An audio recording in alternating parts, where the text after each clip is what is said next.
Hello and welcome to Buddhist Store Global's weekly news highlight. I'm Dr. Justin Whitaker, Senior Correspondent for BDG. This week we highlight the news that the Dalai Lama has joined numerous Nobel Laureates in an Earth Day appeal to eliminate fossil fuels. We'll look back at some recent BDG features on Buddhist stances on climate change. But first, the news. His Holiness the Dalai Lama and 100 other prominent Nobel Prize laureates marked Earth Day last week with a joint letter that was published in the run-up to the US-hosted Leaders Summit on Climate on the 22nd of April, with a clear message for the world's leading economies: take action now to keep fossil fuels in the ground, calling for a decisive response to, quote, the great moral issue of our time, the climate crisis and commensurate destruction of nature.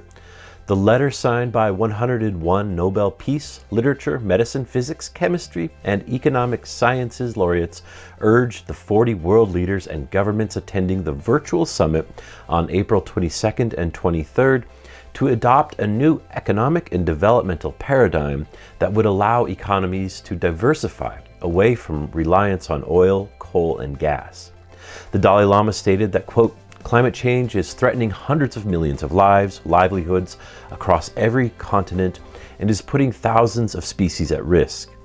The burning of fossil fuels, coal, oil, and gas is by far the major contributor to climate change.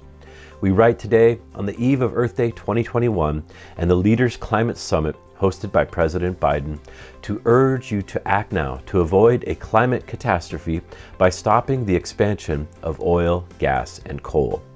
Alongside the Dalai Lama, the signatories included scientists, religious leaders, novelists, and former presidents who called on the leaders of the world's economies to adopt a, quote, transformational plan that would help dependent economies to diversify away from fossil fuels and offer global access to renewable energy. The solution is clear, said the Dalai Lama. Fossil fuels must be kept in the ground. The letter came as US President Joe Biden convened a global summit aimed at re-energizing global action toward climate change ahead of the United Nations Climate Change Conference, COP26, scheduled to be held in Glasgow, Scotland in November. His Holiness the Dalai Lama has long used his platform to advocate for leading-edge efforts to combat climate change, recently teaming up with the young climate activist Greta Thunberg, as well as promoting vegetarianism for World Animal Day. One of our cornerstone values at Buddhist Store Global has been finding Buddhist solutions to the multifaceted challenge presented by the climate crisis. Recently, 3 of our regular contributors offered their own powerful pleas for a more conscientious approach to their planet. Satya Robyn offers her column Dear Earth, where she reflects on her commitment to turning the tide away from human exploitation of the planet. From big events such as her participation in Extinction Rebellion events, to the small glimmers of hope and joy found in meditating in nature. Of her actions with Extinction Rebellion, she writes, my faith gives me the courage to stand by my convictions, even when all around me are telling me I'm wrong. Following the example of the Buddha and leaning into something that is more permanent than my popularity or social standing. Of course, that doesn't mean that we don't listen to critiques or empathize with those who are affected by our protests, or continually reform our movement in response to feedback. We can and still do get things wrong. It does mean, however, that we don't stop what we're doing merely to keep people happy.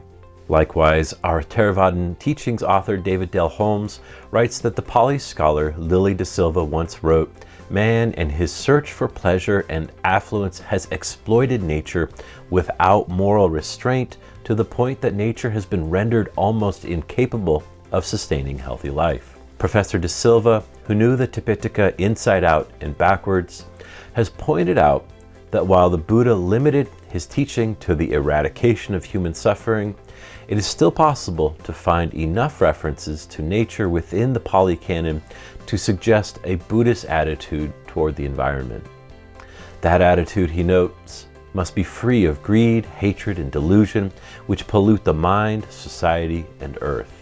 And our North American correspondent, Nina Müller, covered last year's World Economic Forum, telling us that activist Greta Thunberg had used the allegory of the house on fire as she warned world leaders of the consequences of their continued inaction regarding climate change.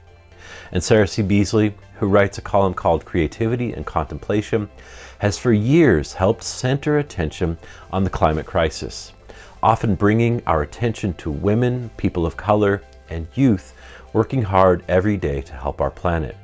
Yet these individuals, she tells us, are too often overlooked, largely due to our systemic biases and racism. Two additional topics Sarah covers in her work at Buddhist Door Global. We'll include links to these stories in the video description below. And as the world continues to struggle with climate change and its repercussions, we will continue to watch uniquely Buddhist responses to our ongoing climate emergency, and we will be certain to share what we learn with you along the way. Let us know what you think about efforts around the world to reduce carbon emissions and fight climate change in the comments below. And as always, be sure to check out our website, buddhistdoor.net, for more on this story, as well as other news and features about Buddhism around the world.